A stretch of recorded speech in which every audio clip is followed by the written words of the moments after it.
Hi guys, today we are going to talk about composite numbers. Composite numbers are nothing but whole numbers with more than two factors. In other way, we can say which are divisible by more than two numbers. అసలు factors అంటే ఏంటి? Let us talk something about factors. In other way, we can tell numbers that multiply together are called factors. ఏవైనా కానీ మనకు కావలసిన number రావటానికి ఏ నెంబర్స్తో అయితే multiply చేస్తున్నామో ఆ నెంబర్స్ని మనం ఫ్యాక్టర్స్గా చెప్పవచ్చు.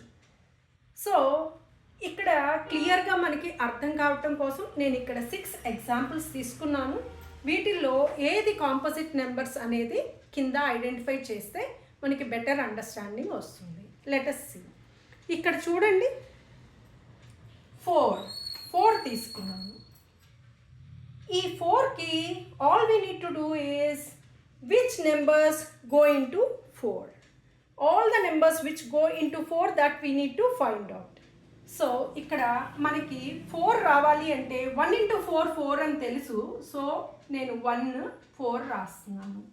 బట్ మనకి 2 into 2 4 అని కూడా తెలుసు. ఆల్ ద ఈవెన్ నెంబర్స్ మనకి 2తో డివిజిబుల్ అవుతాయి కాబట్టి 2 కూడా ఫ్యాక్టర్. సో దీనికి ఎన్ని ఫ్యాక్టర్స్ వచ్చాయి? 1 2 and 4 3 ఫ్యాక్టర్స్ వచ్చాయి. So it is more than 2 factors. So it is a composite number.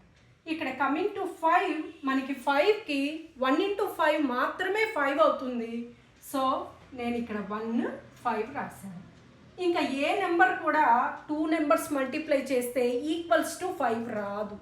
అందువల్ల 1 and 5 it self as a factors ఉంది కాబట్టి ఇది ప్రైమ్ నెంబర్ అవుతుంది, కాంపోజిట్ కాదు. So let us talk about 2 now. 2 అంటే మనకి 1 into 2 మాత్రమే 2 వస్తుంది కాబట్టి మనకి ఇక్కడ కూడా 1 and 2 ఫ్యాక్టర్స్ అయ్యాయి. ఇంకా ఏ నెంబర్లో కూడా మల్టిప్లై చేస్తే ఈక్వల్స్ టు 2 అవ్వదు. So this is also a prime number but it is not composite. But 2 విషయంలో మనం ఇంకొక విషయం చెప్పాలి. It is a very unique number which is only a even prime number. Even prime number only 2 మాత్రమే ఉంది మనకి. ఇది ఒకటి మనం గుర్తుంచుకోవాలి. అలాగే 19లో కూడా మనకి వచ్చే ఫ్యాక్టర్స్ 1 into 19 మాత్రమే మనకి 19 అవుతుంది. వేరే ఏ నెంబర్తో కూడా మల్టిప్లై చేస్తే మనకి 19 రాదు. సో ఇక్కడ కూడా మనకి 2 ఫ్యాక్టర్సే వచ్చాయి. బట్ మన కాంపోజిట్ నెంబర్కి మోర్ దాన్ 2 ఫ్యాక్టర్స్ రావాలి. సో ఇక్కడ 2నే వచ్చాయి కాబట్టి ఏమైంది? ఇది ప్రైమ్ నెంబర్, కాంపోజిట్ కాదు.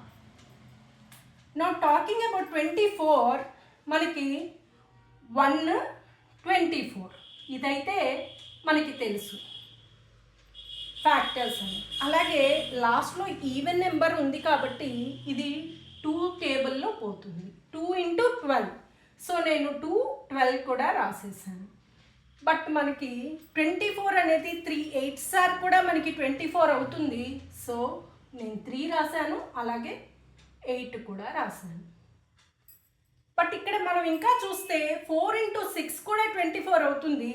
So I'm writing 4 and 6 also. So 24కి we got so many factors. It is not just only 2.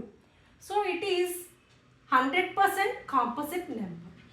Now talking about 27, ఈ నెంబర్ని చూస్తే మనం ఆడ్ నెంబర్ కాబట్టి ఇది ప్రైమ్ నెంబర్ అనుకుంటాం. But it is going to be a composite number. Let us see. మనకి 1 అలాగే 27 ఇవైతే ఫ్యాక్టర్స్ అని తెలుసు. బట్ మనకి 3 into 9 కూడా 27 కదా. సో మనకి 3 and 9 కూడా ఫ్యాక్టర్స్ అవుతాయి. So how many factors we got? 4. So it is going to be a composite number. I hope you got a clear understanding about composite numbers. Thank you.